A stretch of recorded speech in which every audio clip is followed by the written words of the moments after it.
Being a gallery owner, I see so many pieces bought, but where do they all go?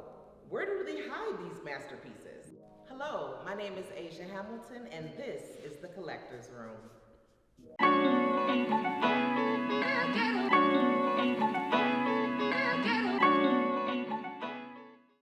Black Magazine and Northwest Gallery of Art has partnered up to facilitate a conversation about the world of buying and collecting art in the Black community. Each episode will explore Black art collectors while learning the different facets of a collector. Obtaining artwork is a powerful way to express one's personality. While some collectors stick with a certain style or specific artist, others collect a diverse range of artwork from various artists to convey different sides of their personality. These are the reason collectors collect art: to support the arts, to join a community, to preserve history, to adorn their homes, to reveal their personality, to tell a story, to express emotion, to connect with an artist, and to pass on a legacy. What kind of collector are you? Join me today as we enter a collector's room.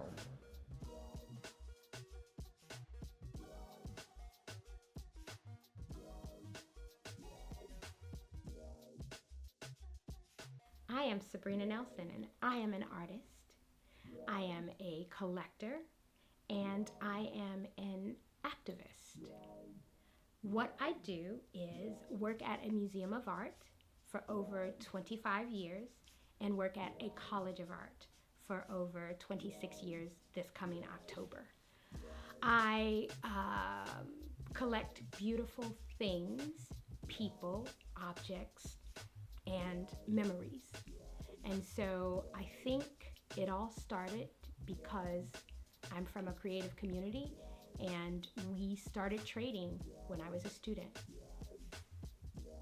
I am so excited to be able to work with you right now and talk to you.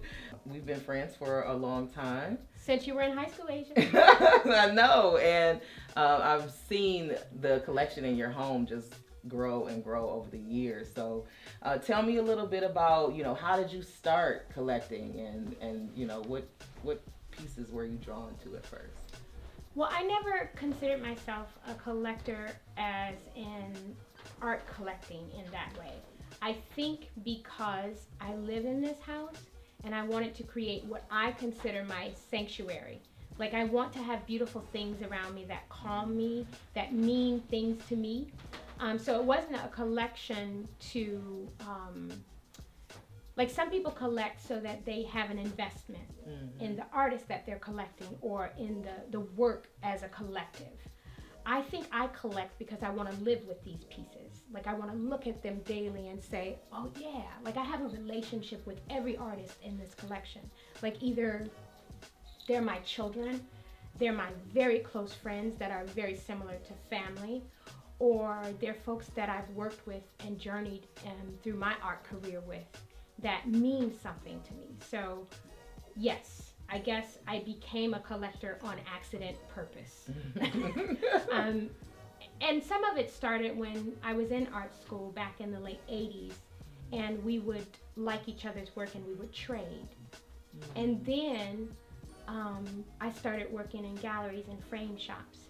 And then I started working at the College of Art and students started gifting me art.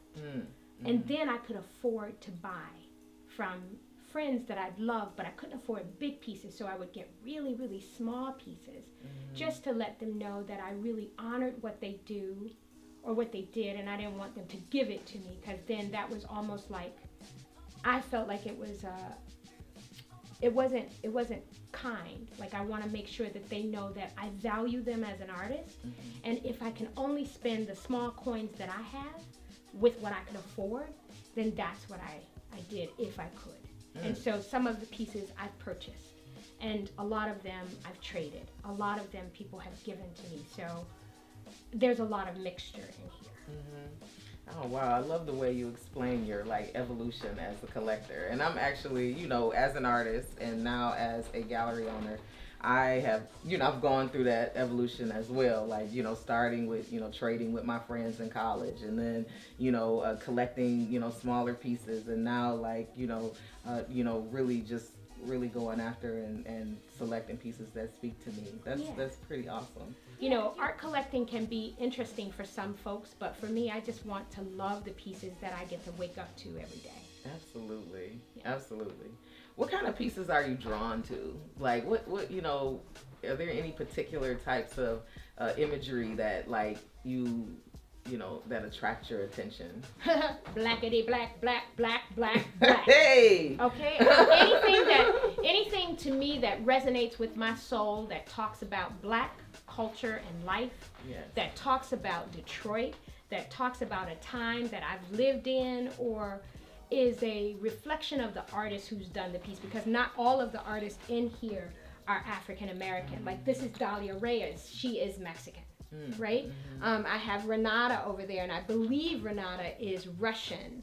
I have so many. I have Athir Shayota, and he's Chaldean. Mm-hmm. So, but they all are part of Detroit, and that's what makes our city what it is. So I also have Kathleen Rashid. So it just depends on, who they are to me, and what their piece is saying. And so I try and have pieces that, talk to my soul and my spirit and say collectively, I'm here, I exist, and I'm with you in Detroit. So that's what these people represent to me, or these pieces.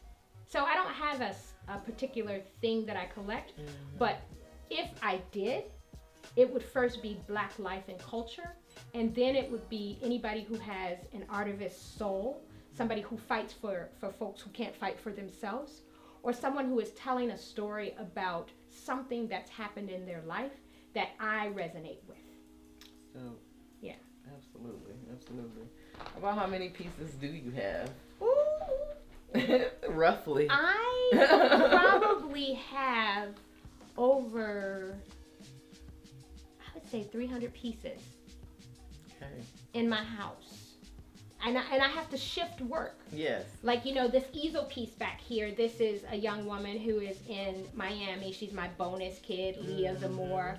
She's from a Haitian family. She came to Detroit, and, they didn't know much about Detroit, and she came to CCS, and I was her admissions counselor, so I was sort of the person who ushered her into the culture here, which is way different than Miami. This is Asukili Gardner. Denise babysat him. My oldest daughter babysat him when he was a little baby, and then he would have drawing competitions with Mario. So he's like 2 or 3 years younger than Mario.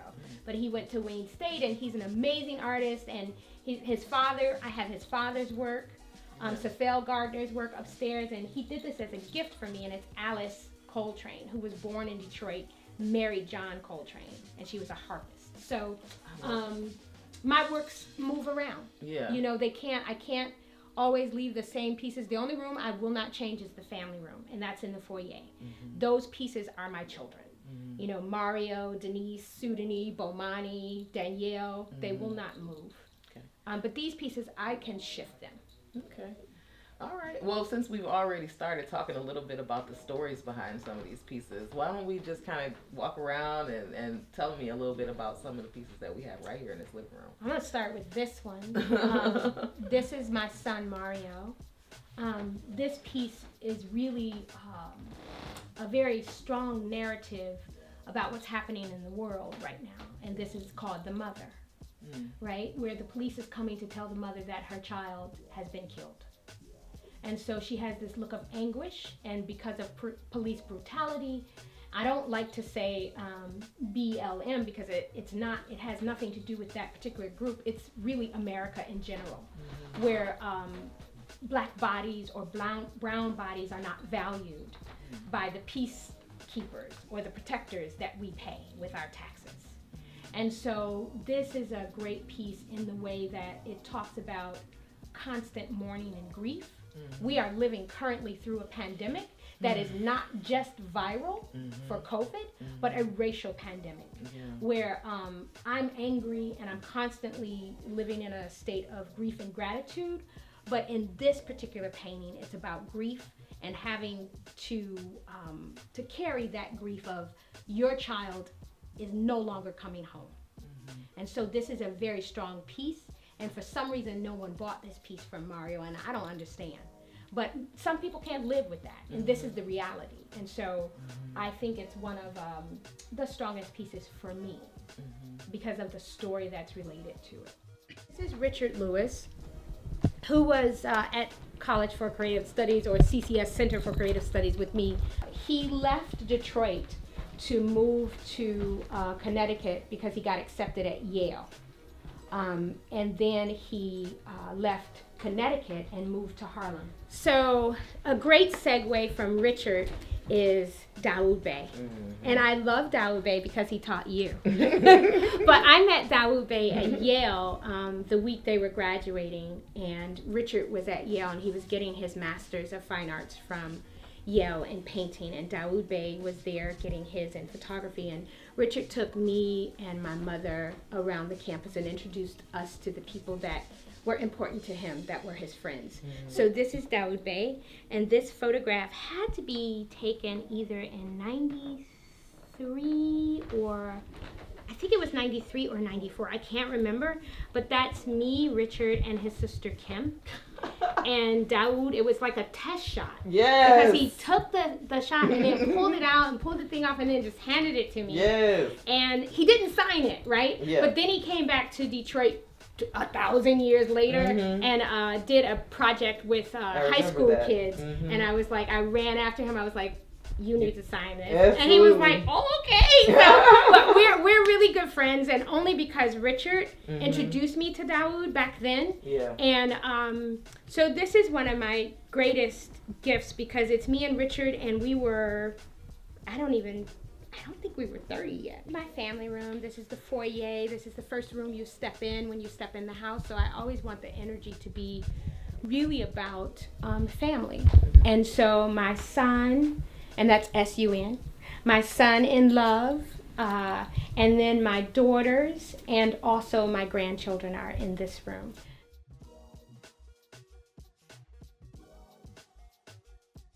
This is Don Kilpatrick. He was the chair of illustration, but he also is a printmaker.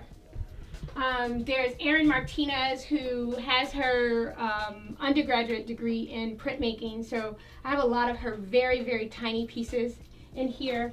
And also Clinton Snyder I have in here. I have Donald Calloway in here. And I also have Carol Harris in here. But they're very, very, very tiny pieces. And then I have Kate Hers in here as well. Thank you so much. It's been a pleasure just viewing your collection, and you are dope. All of the work that you have incorporated right into your home and into the spirit that you exude is just absolutely amazing. So thank you so much for being a part of our collector's room. Thank you for collecting me, if you will.